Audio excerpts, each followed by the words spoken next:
Hi, this is Dr. Gregory Sadler.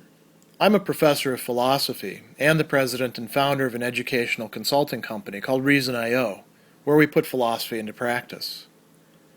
I've studied and taught philosophy for over 20 years, and I find that many people run into difficulties reading classic philosophical texts. Sometimes it's the way things are said or how the text is structured. But the concepts themselves are not always that complicated, and that's where I come in. To help students and lifelong learners, I've been producing longer lecture videos and posting them to YouTube. Many viewers say they find them useful. What you're currently watching is part of a new series of shorter videos, each of them focused on one core concept from an important philosophical text. I hope you find it useful as well. In Book 1 of On the Ends, Cicero has Torquatus as the representative of the Epicurean position in ethics, defend the Epicureans against both what other philosophers, particularly the Stoics, but also what you might say ordinary people unaffected by philosophy might make of the Epicurean position. And indeed, when we hear this word Epicurean today, we often picture to ourselves somebody who is particularly obsessed with food and drink and enjoying those to the greatest extent.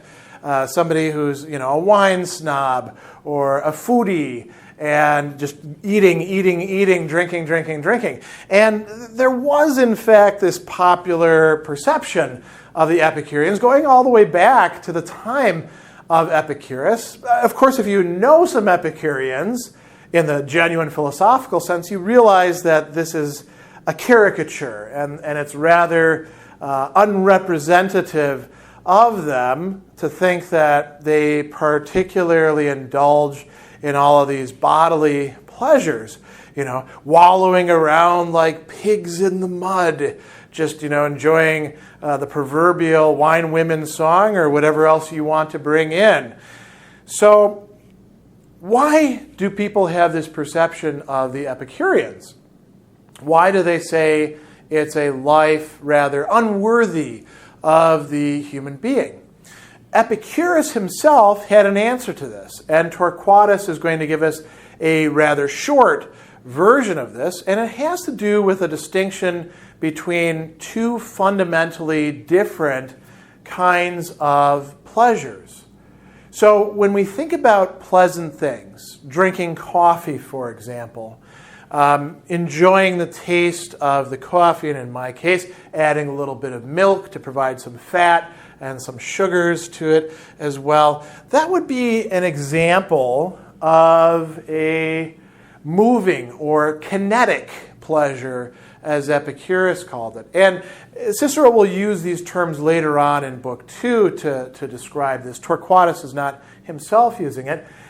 But these sorts of pleasures, they satisfy some sort of desire that we have, and we come to, have more and more desires the more that we have these pleasures, and they give some sort of enjoyment to the senses. And it's a little bit difficult to describe this in ways that are very analytic, but it's a decent way of talking about it.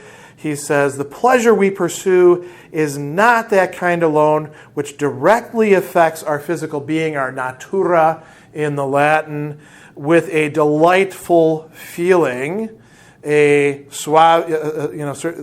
term here is suavitate, right?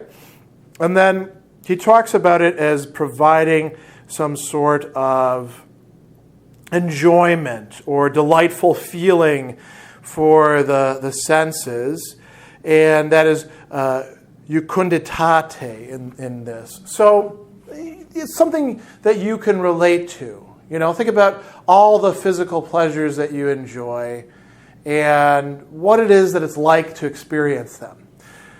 That's one kind of pleasure. But, and here's a key insight of Epicurus, some of the pleasures that we feel, they're not so much about having somebody stroking our skin or drinking some wine or something along those lines. It's rather the absence, the removal, the prevention of something bad. So it's not just that there's a positive side, positive pleasure, and a negative side, pain. The negative of a negative in this case is also a positive. But it's a positive of a different sort than the other kind of positive. So these are what the Epicureans called static pleasures. And these you might think of as pleasures of rest, pleasures of freedom, pleasures of removal of pain, or to use two other terms that come up, of fear. Because Epicurus and Torquatus following him said that every fear ultimately stems from some sort of pain. And if you think about what it's like to feel fear or anxiety, it's not painful in the same way that poking yourself in the eye is, but it is a troubling feeling. Likewise, distress or sorrow, aigritudo in the Latin, that also stems from pain, or could be included within it, if you like. And we might think of all sorts of other feelings that are also painful. Anger isn't mentioned here, but it would be a prime example. Or desire for that which you cannot enjoy, a kind of despair of ever attaining what it is that you truly want. Like being in love and knowing that you will never enjoy the affection of the one you're in love with. That would be something as well. And if you can remove these things, whether they're fears about the gods or fears about what's going to happen to you down the line when you die or before you die, or what's going to happen to your property after you die, or whether it's sadnesses, whatever sort of affective state it is, the removal of that, Cicero tells us, the Epicureans thought, is in fact a great pleasure. And the Epicureans thought that that was an even greater pleasure. He says, when we are released from pain, the mere sensation of complete emancipation and relief from this uneasiness is itself a source of gratification. But everything that causes gratification is a pleasure. Here we have a different mode of pleasure than the other types of pleasure that are in some respect a little bit more direct. And notice that these static pleasures could also be longer lasting than other pleasures. If you drink your coffee, you can only drink so much coffee or beer or whatever else it is. You can only stuff your face full of so much food. Aristotle actually talks about a glutton who wished that his neck was as long as a stork so he could feel that physical sensation of filling oneself up, of going down the throat. Even if you had a long neck, you could only eat so much. But these static pleasures, we can enjoy them for a very long time. Feeling a sense of security. Security is a lack of fear, a lack of a certain sort of pain. These, the Epicureans held, were much better. So he uses example, the complete removal of pain, like hunger and thirst, when you banish them by food and drink. The mere fact of getting rid of uneasiness brings a resultant pleasure in its train. There's the pleasure of eating, which is a moving pleasure, and then there's the pleasure of not being bothered by thirst or hunger. Or we could think of so many other physical sensations as well. Being able to rest and recline and perhaps go to sleep could be a static pleasure. The feeling of relaxation that comes after exercise could be another static pleasure. And we could go on and on and on.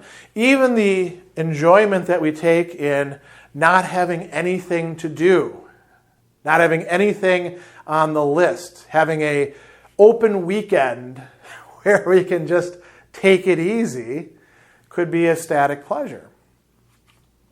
So Torquatus goes on and he says, Generally, the removal of pain causes pleasure to take its place. So Epicurus, as opposed to other people, said there is no middle ground between pleasure and pain in the sense of something neutral, in the sense of something that would have no positive or negative value.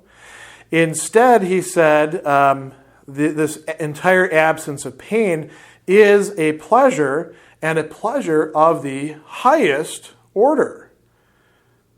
He says, summum voluptatem, the greatest pleasure. So he says, a man who is conscious of his condition at all must necessarily feel either pleasure or pain, but this complete absence of pain, Epicurus says, is the limit and the highest point of pleasure. Beyond this point, pleasure may vary to some degree in kind. You can have different kinds of pleasures, right? But it won't vary in intensity and degree. So really, the Epicurean life is going to be more oriented by this greater pleasure that comes from removals of pains and all the other sorts of things that fall under the rubric of pain, like being worried about what's going to happen when you die, or whether the gods are going to strike you down, or any of those sorts of things. He also tells us an interesting thought experiment. He sets this out for us that shows that we do in fact require both kinds of pleasures if we want to have the best life as Epicureans. So he suggests that you think about a person living in the continuous enjoyment of numerous and vivid pleasures of body and of mind, undisturbed. So here's the important part about static pleasures. Undisturbed by the presence or the prospect of pain. So there's no pain right there, and there's no pain likely to come in the future. What possible state of existence could we describe as being more excellent or more desirable? He says, a person in this case must possess in the first place a strength of mind that is proof against all fear of death or pain. He will know death means complete unconsciousness. Pain is generally light if long, short if strong, so that its intensity is compensated by brief duration and it's continuous by diminishing severity. This man will have no worries about any supernatural power. He will never suffer the pleasures of the past to fade away, but will remember them and won't feel regret about them. And his lot will be one which will not admit of further improvement. For the Epicureans, this is what the best life would look like. It would include both types of pleasures, but a lot of that would stem from the complete removal of any pains or fears. He goes on with the thought experiment to say, let's imagine another person who, he says, is crushed beneath the heaviest load of mental and bodily anguish. Grant him no hope of immediate relief in view. Give him no pleasure, either present or in prospect. Can you imagine a more pitiable state? If a life full of pain is the thing most to be avoided, then a life that is free of that pain would be the best. And so this is how Torquatus portrays the Epicurean position, quite faithfully, as we can tell. And the real stress is going to lie on these pleasures that are really about removing or preventing pain. So this is a reply to anyone who would say, oh, you Epicureans are just pleasure seekers. You're always pursuing pleasures. The Epicureans could say, no, we stop pursuing, we free ourselves, and then we enjoy the higher pleasures.